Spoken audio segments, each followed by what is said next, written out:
embarrassing stories I could tell about this guy. And as far as nailing him down to a few that we fit into a space of 15 minutes or so, couldn't do it. So instead, what I decided to do, me being an artsy type of guy, although you can't tell by my masculine physique and very rough voice, I do partake in the arts once in a while.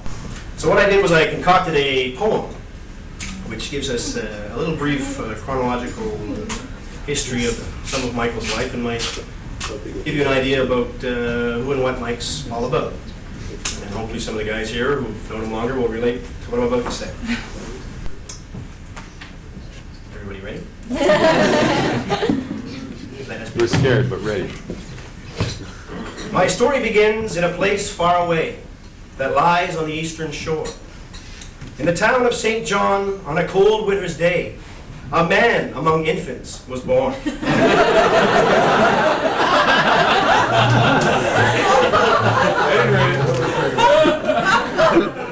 Let me just say right now that everything in this poem is definitely either true or rumored to be true. I couldn't actually pinpoint specific dates, but we'll go from there. His name was Michael Rene, a name which means bold, a trait which he showed from the start. For on the day he was born, the story still told how he stomped on a young nurse's heart. Yes, the nurse was too old, so Mike waved goodbye, and he went home with Rene and Joan. We raised him and loved him, Joan has said with a sigh, but that Michael was bad to the bone.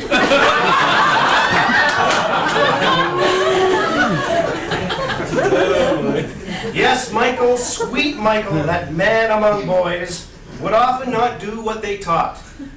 And though he excelled with his creative toys, he could not avoid getting caught. Just a little explanation about this. We knew Mike was going to be an engineer years and years ago. I'm sure his parents did as well. You go to Mike's house and he had this model plane collection, you know.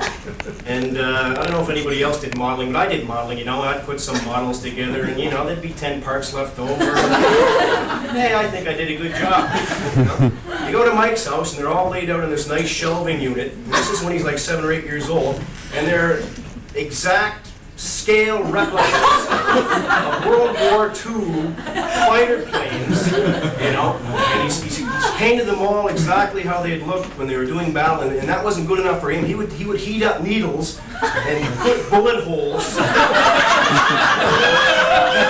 planes, okay? And then if he was lucky enough to have a plane with a cockpit and a man inside, he would put the bullet holes up through the cockpit and right through the man's head. And then he'd paint the blood splattering on the other side of the cockpit window. The amount of detail that went into these things is amazing. So where am I here? Oh yeah, Mike's getting caught. He also got caught in everything. I can tell you those stories. The trouble all started that first day of school in Mrs. McNulty's class. Mike decided his teacher was a gray-haired old fool, so he gave her a bite on her arm.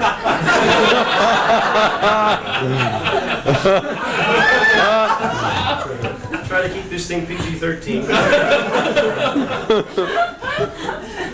A junior high hellion was soon on the loose, and he ruled with an iron fist, till he was struck down by Dave Simon's home jungle juice. 2 days later, still pissed. That's a very famous story you've heard this evening. From there, Michael's trouble got progressively worse. The results seemed to be all the same. Poor Joan was now certain that her Mike was a curse. The cops all knew Michael by name. Finally, in high school, Mike settled down, and we all learned the meaning of cool.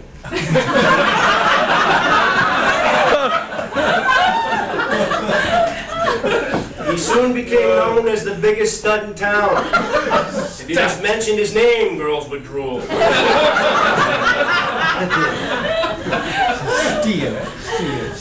And Mike was no slouch when it came to his sports. It was soccer that Michael held dear. He would come to the games in his Ralph Lauren shorts and was voted most stylish player of the year. Mike's performance in school was admired by all. His grades were always the best. He was handsome and charming, quick-witted and tall, but in love, he was failing the test. Yes, Mike wasn't happy with the girls that he met, and although he continued to date, high school was over, but his search wasn't yet. He still had not found his life's mate. But then Mike went to work on Prince Edward Isle, and his luck seemed to turn for the better. For Mike saw a girl with an award-winning smile, and his new life's ambition was to get her.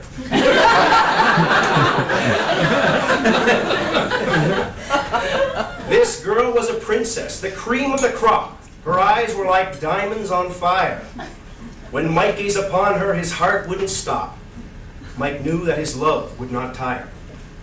When Mike first met Kira, she seemed out of reach, but Mike was determined to win her. But Kira's heart changed after a walk on the beach. Revealed Mike wanted more than just dinner.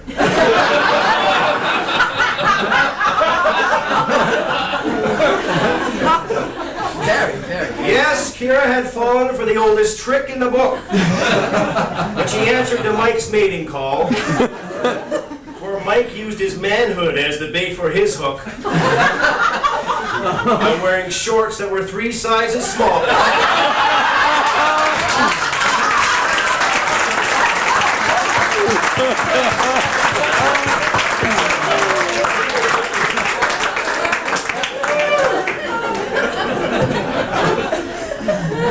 Mike now had his queen and he felt like a king.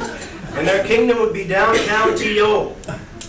8 years have now passed and Kira wouldn't change a thing, with the exception of Michael's B.O. Personally, I think Michael smells great. Kira made me put that in there.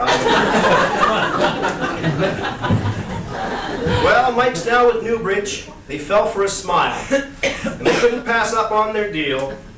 They admired his courage, his grace, and his style, his nerves, and his hair of steel. Let's go deal with this. So my story's now over, so I'll ask you to stand.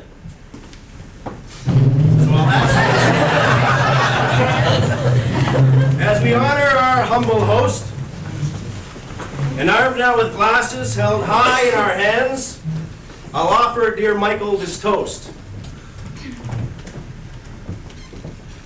Any of you who know Michael know that he's probably one of the most confident guys that you've ever met. And one of the greatest things about him is that he's often able to instill this confidence on other people. And I, being close to him through the years, have often been blessed, I guess, if I could put it that way, to have Mike, through his wisdom and encouragement, use that confidence and instill it in me.